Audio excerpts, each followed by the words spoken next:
Gayong umaga nga pala mga kamaster donkey is Sunday. Gagawa tayo ng crispy pili candy at coated pili candy.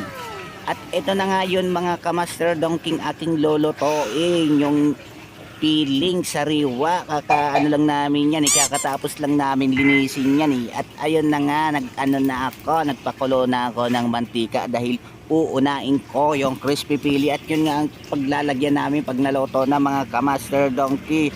Syempre dapat kailangan natin pag nagluluto tayo ng crispy pili is malakas yung apoy. Yan, at ready ko na rin yon, karo, kutsara, asin, tapos pili, asukal, at yon inilagay ko na nga mga kamaster donkey dahil may hinit na ang mantika. At yon, ikot-ikotin natin yan at nagtawag dito ano nga sa English nga yun, at basta yun parang ano lang natin, uukay-ukayin lang natin mga kamaster donkey para yung asukal dumikit ng masyado mga kamaster. At yun nga medyo naging ganito nang yung kanyang korte ng ilang minuto dahil malapit na yung maluto mga kamaster donkey. At napakarami yan ang inalagay ko, 2 kilo yan. At ayun na nga mga kamaster donkey, nagawa ko na nga yung aking project ngayon, yung crispy pili na aking ginawa. Wow, napakasarap yan mga kamaster donkey at napakalutong. At yun na nga, at pagkatapos namin pinatuyo mga kamaster donkey, inilagay na namin sa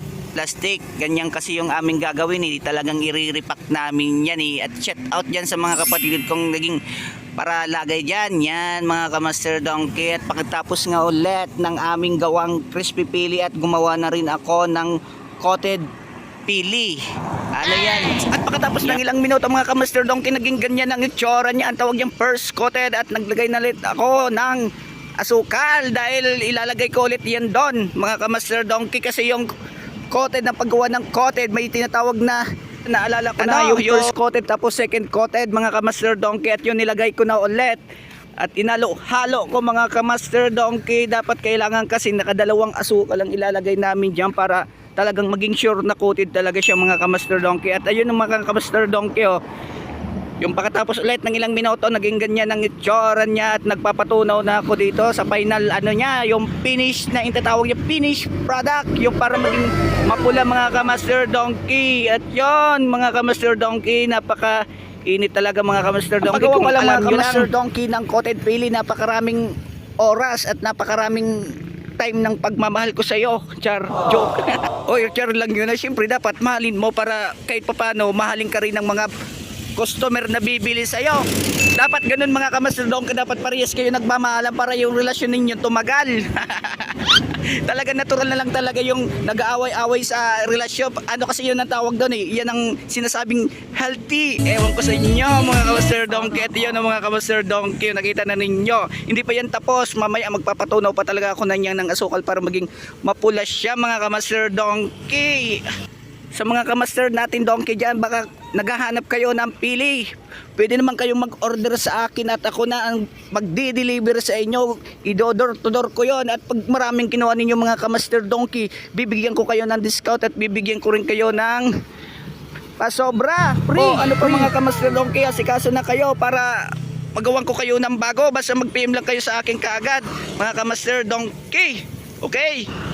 At ayun na mga kamaster donkey, madaling-madali na talaga maging coated talagang itsura nito dahil nagpapatunaw na ako ng asukal para maging mapula mga kamaster donkey. At yun, ilalagay ko ng mga kamaster donkey. Tingnan nyo yung mga kamaster donkey kung paano yun maging pula. Kanina kulay puti yan, ngayon magiging kulay red na yan mga kamaster donkey. Ayun relax lang, relax nyan. Ayun, nalagay ko na mga kamaster donkey. Tingnan ninyo ha, tingnan ninyo.